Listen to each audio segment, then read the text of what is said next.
Nah, kalau adik-adik semuanya tadinya di gerak lurus kita sudah belajar mengenai jarak dan perpindahan. Sekarang ada 2 poin tersisa yang masih kita kutu pelajari. Yang pertama ini adalah mengenai kecepatan, yang kedua percepatan. Atau nanti ada yang namanya kelajuan, atau yang namanya ini adalah perlajuan. Nah, kan gitu itu loh. Inilah yang masih harus kita pelajari. Oke, ini dihapus saja. Nah, dihapus saja. Ayo. Nah, sekarang gini nih. Mas, gimana kita membedakan kecepatan, percepatan, kelajuan, perlajuan, kan gitu.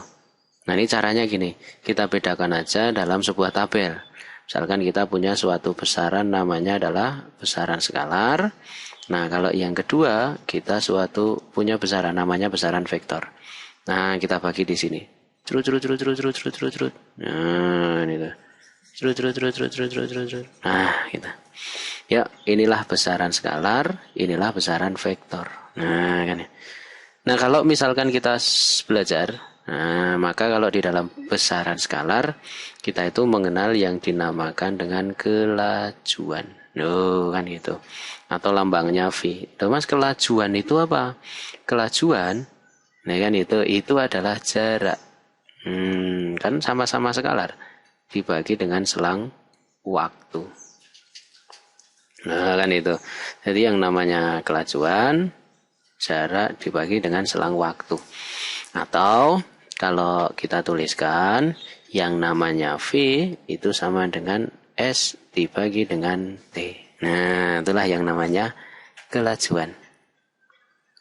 Beda kalau besaran vektor itu namanya adalah kecepatan. Nah, kalau kecepatan ya berarti nanti V itu adalah perpindahan. Oh, berarti pindahnya dia dibagi dengan selang waktu. Atau kalau kita tuliskan yang namanya kecepatan, nah ini ada tanda gini panah, nah kan vektor. Oh, ini adalah perpindahannya. Nah, perpindahannya dibagi dengan selang waktunya, maka hasilnya kan juga vektor. Ini kan gitu. Nah, Mas, kalau kita misalkan ketemu yang namanya kelajuan rata-rata, nah ini tinggal ditambah aja delta S per delta T.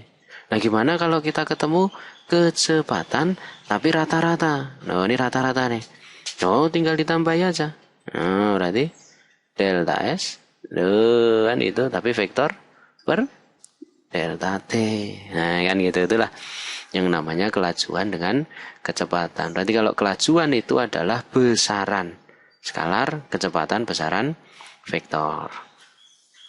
Nah, kalau untuk yang selanjutnya, misal, oh nanti kita ketemu yang namanya perlajuan. Loh, kalau perlajuan ya A. No, kan itu.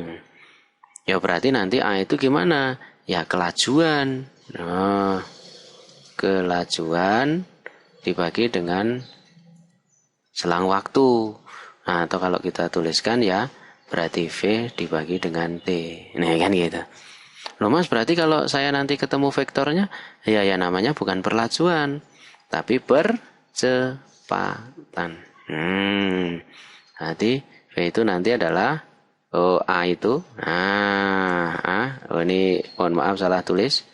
Nah, nanti yang namanya A itu sama dengan adalah kecepatan. Nah,